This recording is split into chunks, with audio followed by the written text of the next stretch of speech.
Hi, it's Michael Ankrah, founder of Hackner Education and now the author of my new book, Learning Naturally. I'm really excited about this book because I think it's giving me the opportunity to dive into some things that I'm really passionate about, and I am going to do a series of videos to, if you like, walk you through what this book is all about. And today I just want to talk about the title of my book, Learning Naturally. So why Learning Naturally? And it's very simple. It's based on this premise that, we as human beings are naturally learners.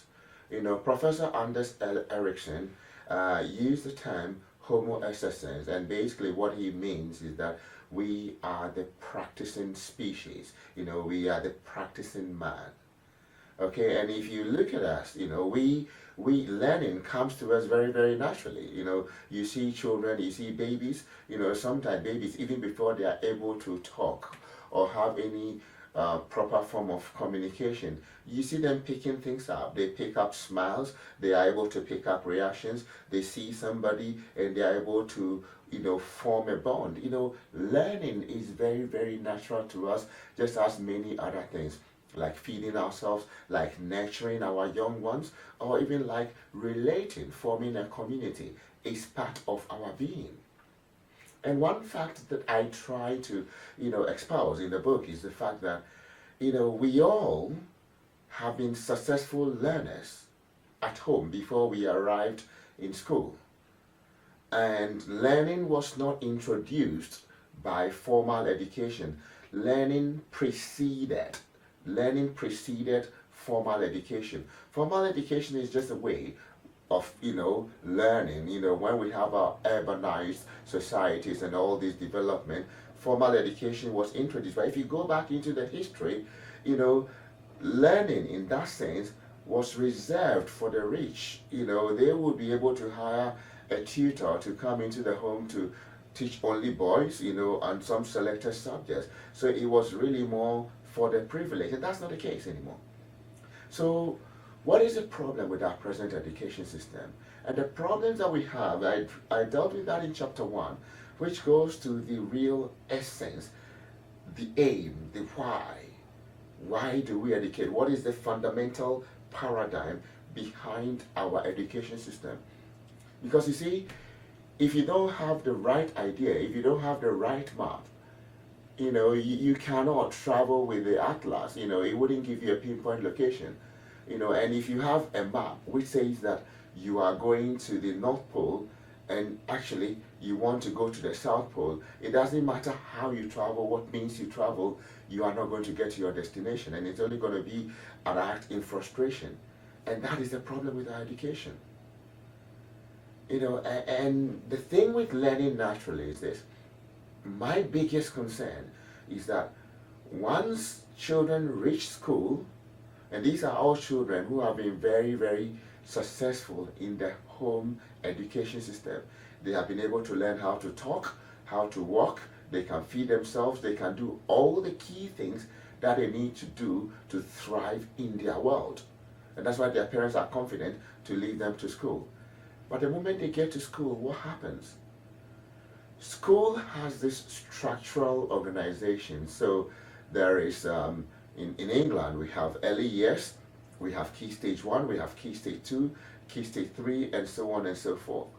Now, what this means is that schools and school leaders and teachers have to be accountable for each section that they control. Therefore, the essence is not about developing the child. The essence is about showing what you have done. And one of the things I try to depict is this. Learning is not esoteric.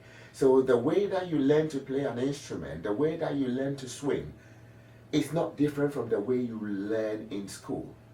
There are some distinctions, and I will come to that because that's in the middle of my book when I'm talking about the curriculum. And again, that's another area where the school inspector in England, Ofsted, is completely confused, and I'm going to challenge them in the book, and quite seriously with basic facts. But what this book really is, what this book is, this is not an academic research. This is really a teacher telling the story of school. So I'm using a lot of evidence from my practice, and if it's almost irrefutable, and if anybody, I'm really, really open for a debate or somebody who feels strongly, but what I'm saying is that school has no business in determining winners and losers, because classifying children as higher ability, middle, and lower ability does not benefit any of these children. Because what happens is that if your child is told that they are top ability, guess what? They become complacent. They become fixed in their mindset. They feel they are entitled to the top at every time. Therefore, anything that they are not sure of, anything that challenges them, they become apprehensive. I've seen children break down in tears, and these are supposed to be very bright children, but because they are not certain of getting the top mark, they just don't want to give it a go. And then what happens to those in the middle? They know that, yeah, we're not like those at the top, but we're better than this. So I say, yeah, we're okay. And they coast along. And then the sad case for those at the bottom is that they come into school every day, and every action, the way they are made to sit, the things they are asked to do, what people tell them, what they hear, everything is telling them that you are not good enough. I mean, who gives anybody the right to do that? And the evidence around tells us that those things are not true. Just put in Google graduate unemployment, you get thousands around the world in all countries. So really, the things we are doing in school, and people go to school and they are the best, and then they come into the world of work and they realize that everything you've learned in school, whatever you've been told in school, is a lie. Your certificate means absolutely nothing. And what I tell my children in school is this, I want to build your character. I want to give you a character that you can apply to anything you want to do. So I'm saying to them, if I ask you to go and learn your times table, it's not so much about your times table, but I want to see if you can go home and apply yourself just 5 minutes of every day or 10 minutes of every evening, and do that regularly, because guess what? If you build that habit, you'll be able to apply that if you want to go into business, if you want to go into acting, if you want to be a footballer. You can say that every evening at 5 a.m. or 5 p.m., I'm going to take my footballs to the park and just practice this. You do that religiously. Because I'm saying to them, those who do well don't do that because of their genes. They do it because they work really, really hard. The only thing is that the hard work is never seen. It's like a building. There's a lot of work in the ground, but if you see a nice building, a nice skyscraper, a lot of work is buried underground before you can see that standing. And that is the life of all of us. So schools should be teaching children about character. And we are all not going to be going into the same place, because even school doesn't know. People come out of the university and they don't know what to do. In fact, they come up with debt.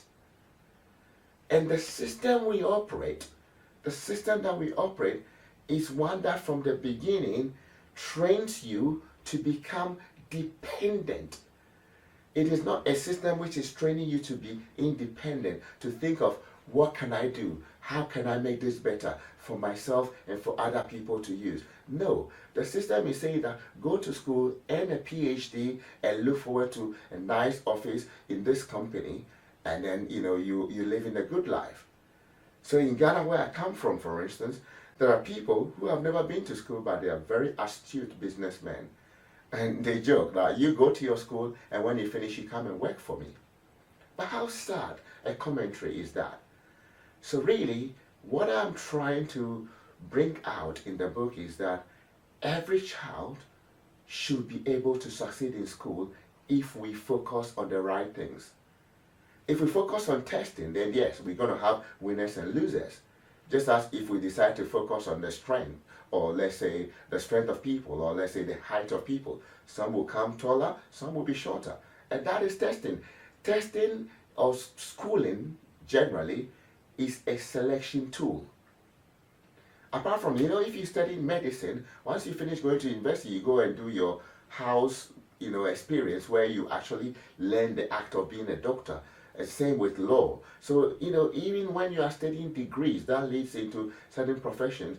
You have to, in addition to your studying, do the actual apprenticeship to gain the knowledge.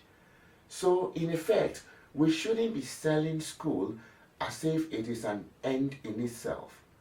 And in this our present world, in this world of fast changing technology, my children in class, the things they know, social media and everything, I have no clue. Recently, I made the sad mistake of mentioning Viber, and some of them were like, "What? What is that?" And I'm like, "Yeah, I know, you're right. What's that?" But, that's like a social media app, for me.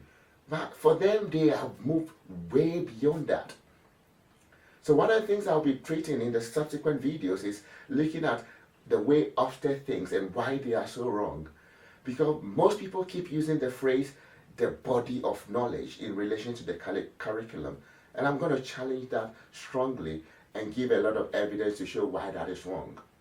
So I'm really, really excited that, I'm back recording videos again and I'm back here with you. But just look forward to this book, because it's really going to be a game changer. There's going to be a lot of stuff which will be eye-opening for many. And I'll be looking to, run some seminars and workshops just to give people a lot more insight, because I think education affects everybody, and everybody. This is written for everyone. If you're a parent, if you're a student, if you're a teacher, if you're a school leader, or even if you are a policymaker, I think you find something in this book that will make you think differently. Because the whole idea is for us to think differently. And like I said, I am going to challenge most of what we believe to be education, because they are not. And they are not because I'm saying that from the inside.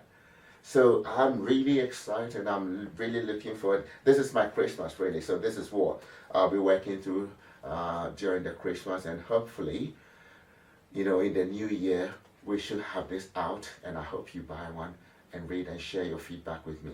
So thank you so much for watching. My name is Michael Ankrah, and I look forward to being with you very, very soon. See you soon.